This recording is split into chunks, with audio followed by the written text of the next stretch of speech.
Hello दोस्तों, तो कैसे हैं आप लोग। तो चलिए आज एक नई मूवी कंगुआ का एक्सप्लेनेशन करते हैं। तो अगर आप चैनल पे नए हैं तो प्लीज सब्सक्राइब कर दीजिए और वीडियो को लाइक कर दीजिए।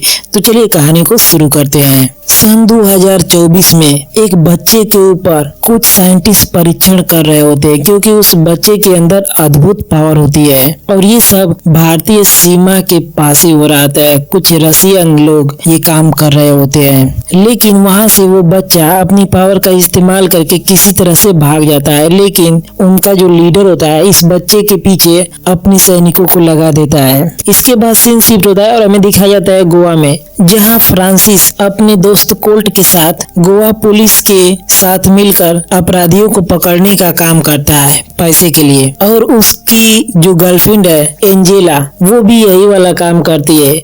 जैसे ही फ्रांसिस किसी अपराधी को पकड़ता है वो भी उसे पकड़ लेती है और वो भी पुलिस से पैसे लेती है। नेक्स्ट में हम देखते हैं गोवा में अब जेटा भी आ गया है और वो फ्रांसिस को देख लेता है। वो उसका पीछा शुरू कर देता है। कोल्ट को एक इनामी गुंडे को मारते हुए जेटा देख लेता है और जेटा एंजेला के पास चला जाता है, लेकिन फ्रांसिस उसे जल्दी पकड़ लेता है, अपने पास ले लेता है। फ्रांसिस के साथ जब वो गाड़ी में जा रहा होता है तो जेटा को दौड़ा पड़ता है, जिससे फ्रांसिस को उसके साथ रहना पड़ता है और उसका इलाज करवाना पड़ता है। फ्रांसिस के घर पर वह दीवारों पर आदिवासियों की पेंटिंग बनाना शुरू कर देता है, जिससे फ्रांसिस के पिछले जीवन के रहस्यमयी फ्लैशबैक्स आने शुरू हो जाते हैं। जीटा का पीछा करने वाले सैनिक अंततः उसे ढूंढ ही लेते हैं। फ्रांसिस और उसकी टीम पर हमला करते हैं। जीटा को वो लोग पकड़ लेते हैं, जिससे फ्रांसिस उनका पीछा करता है। जैसे जैसे वो उनके पीछे जाते हैं, फ्रांसिस के अतीत के टुकड़े सामने आने लगते हैं। सन 1070 में रोमन सैनिक दक्षिणी भारतीय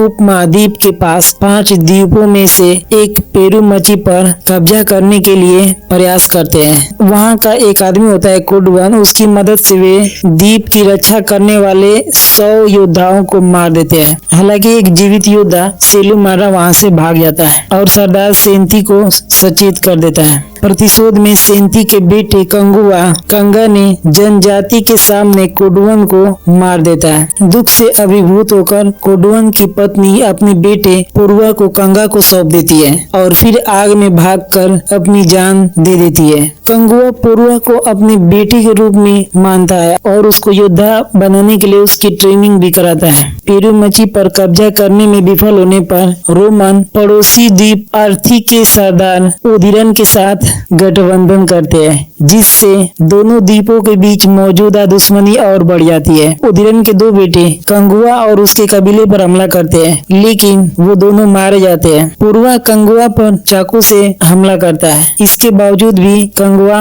अपनी चोटों पर काबू पाता है और उदिरन के दोनों बेटों को मार देता है और बाद में पुरुआ को ढूंढता है। वो उसे वापस पेरुमाची ले जाता है, जहाँ सभी लोग उस बच्चे को मारने की बात करते हैं, लेकिन कंगुआ उसे बचाता है, जिसकी वजह से वो दोनों को काले वन में जाने की सजा देते हैं। कंगुआ और पुरुआ एक दूसरे के बीच काले वन में करीब आते हैं और एक मजबूत उनके बीच बंधन बनता है, यानी कि प्यार हो जाता है। पेरुमाची की महिलाएं जंगल में जड़ी बूटी के लिए जा रही होती है, तभी उदिरन का एक तीसरा बेटा उनके ऊपर हमला करता है और कंगुआ को बुलाने की बात करता है, लेकिन वो लोग उसे कंगुआ के इशारे पर मार देते हैं, जिससे उदिरन को काले वन पर अंतिम हमला करने के लिए कंगुआ मजबूर करता है, क्योंकि वो पूरे जंगल में मशाल जला देता है, जिससे उदिरन को लगता है कि सारे सैनिक इसी जंगल में है, लेकिन वहाँ पे तो सिर्फ अकेला कंगुआ ही होता है। कंगुआ उदिरन की सेना को खत्म कर देता है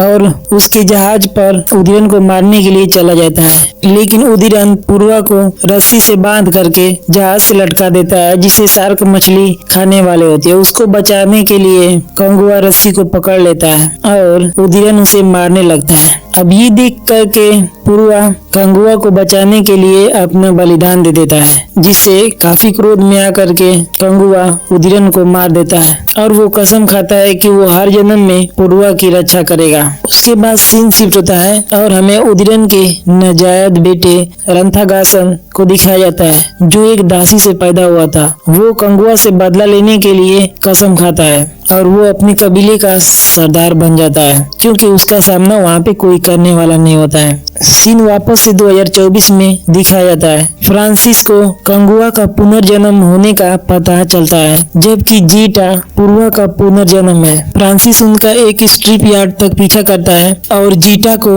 जिस विमान में ले जाते हैं उस पर हमला करता है। वह जीटा को वापस उनसे बचा कर ले आता है। कंगुआ जीटा के साथ अपने संबंध के बारे में भ्रमित है कि आखिर उसके प्रति ये इतना अट्रैक्ट क्यों हो रहा है। इस बीच लैब का जो लीडर होता है वो अपने पुनर्जन्म को याद कर लेता है, यानी कि वही रंथागासन का पुनर्जन्म है और उसे सब कुछ याद आ जाता है अपने पिछले जीवन के बारे में। अब वो जीटा और फ्रांसिस को पकड़ने का फैसला करता है और कहानी यहीं पे एक सस्पेंस के साथ खत्म हो जाती है।